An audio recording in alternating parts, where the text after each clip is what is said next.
ఇప్పుడు గౌరవ ముఖ్యమంత్రి వర్యులు గారిని తమ అమూల్యమైన సందేశాన్ని ఇవ్వాల్సిందిగా కోరుతూ.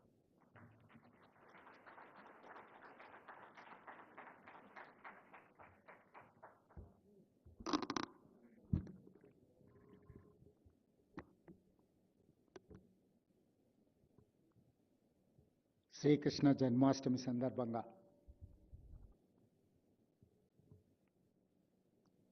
శ్రీరామ్ గారు రచించిన హసిత బాష్పాలు కావ్య రూపాన్ని ఆవిష్కరించడానికి అతిథులుగా నన్ను ఆహ్వానించి ఈ కార్యక్రమంలో నాతో పాటు పాల్గొన్న పెద్దలు తెలంగాణ సహజ కవి అందశ్రీ గారు,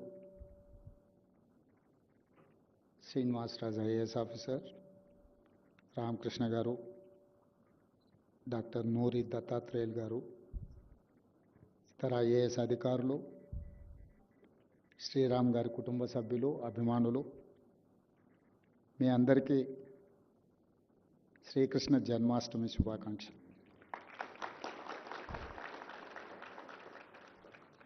శ్రీకృష్ణుడు, కృష్ణ పరమాత్ముడు గొప్ప ఆధ్యాత్మిక తత్వవేత్త. ఎంతటి సంక్లిష్ట సమస్యకైనా పరిష్కారం చూపించగలిగిన, నిరాశ నిస్పృహలతో కొట్టుమిట్టాడుతున్న వాళ్లకు సంపూర్ణమైన నమ్మకాన్ని, విశ్వాసాన్ని కలిగించి కార్యోన్ముఖులను చేసి కథన రంగంలో యుద్ధ తంత్రాన్ని ముందుకు నడిపించగలిగి దుష్ట శిక్షణ శిష్ట రక్షణ అనే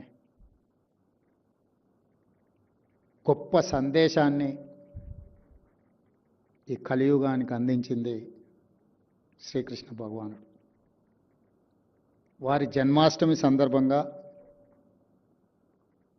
అందశ్రీ గారు, శ్రీనివాసరాజు గారు ఈ హసిత బాష్పాలు పుస్తకావిష్కరణ దీనికి మీరు రావాలి అని నన్ను ఆహ్వానించినప్పుడు నాకు కొంచెం ఉన్నట్టు మాట్లాడడం అలవాటు.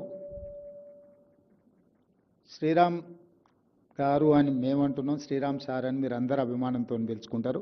వారి పట్ల, వారి గొప్పతనం గురించి నాకు పెద్దగా తెలీదు.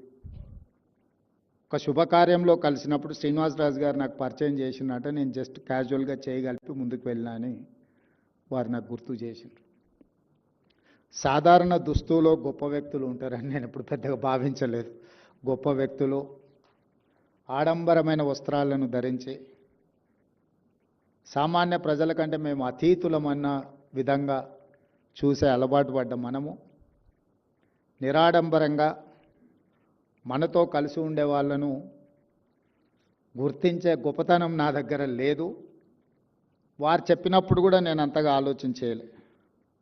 కానీ 2 రోజుల క్రితం నేను వ్యక్తిగతంగా అభిమానించి గౌరవించి 4 కోట్ల తెలంగాణ ప్రజలు ఒక స్ఫూర్తిని పొంది లక్షలాది మంది విద్యార్థులు కాకతీయ ఉస్మానియా యూనివర్సిటీలో తెలంగాణ ఉద్యమంలో ఉప్పెనగా మారి జయ జయ హే తెలంగాణ పాడుకుంటూ తెలంగాణ రాష్ట్రాన్ని సాధించడానికి కార్యరూపాన్ని ఇచ్చిన అందశ్రీ గారు వచ్చి శ్రీరామ్ సార్ గొప్ప వ్యక్తి, మీరు ఆ పుస్తకావిష్కరణకు రావాలని చెప్పినప్పుడు నేను నిర్ణయించుకున్నా. అందశ్రీ గారే గొప్ప వ్యక్తి అని చెప్పినప్పుడు ఖచ్చితంగా వారిని కలవాలి, ఆ పుస్తకావిష్కరణలో పాల్గొనాలి. తప్పకుండా రావాలనే కార్యక్రమాన్ని పెట్టుకొని పక్క రాష్ట్రానికి వెళ్ళినా సరైన సమయానికి రావాల్సిందే అని చెప్పి ఈరోజు ఈ కార్యక్రమానికి రావడం జరిగింది.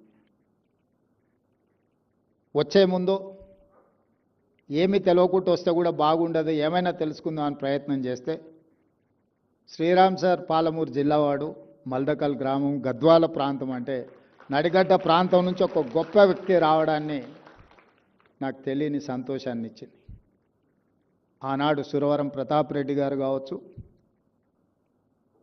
లేదా ఆ ప్రాంతంలో నుంచి వచ్చిన కవులు, కళాకారులు పోరాటానికి స్ఫూర్తి ఇచ్చిన వాళ్ళే కాదు, మొట్టమొదటి హైదరాబాద్ రాష్ట్రానికి ముఖ్యమంత్రిగా బాధ్యత వహించిన బూరుగుల రామకృష్ణారావు గారు కూడా ఆ జిల్లా వాసి. మేము ఎప్పుడు గొప్పగా చెప్పుకుంటూ ఉంటాం. మా పాలమూరు జిల్లాలో ఉత్తమ పార్లమెంటేరియన్ జయపాల్ రెడ్డి గారు ఉన్నారు. తెలంగాణ ఆనాడు హైదరాబాద్ విముక్తిలో కవిగా సురవరం ప్రతాప్ రెడ్డి గారు, కొత్తగా ఏర్పడ్డ రాష్ట్రానికి మొదటి ముఖ్యమంత్రిగా ఒక పాలమూరు బిడ్డ ఉన్నాడు. అలాంటి ప్రాంతం నుంచి నల్లమల అటవీ ప్రాంతం నుంచి వచ్చిన నేను ఎప్పుడూ గర్వంగా గొప్పగా అనుకుంటూ ఉంటాను. ఈరోజు మీరందరూ అభిమానించి మీరు శ్రీరామ్ సార్ అని పిలుచుకునే బిడ్డ కూడా పాలమూరు బిడ్డ వారి పుస్తకావిష్కరణకు రావడం అనేది యాదృచ్ఛికం.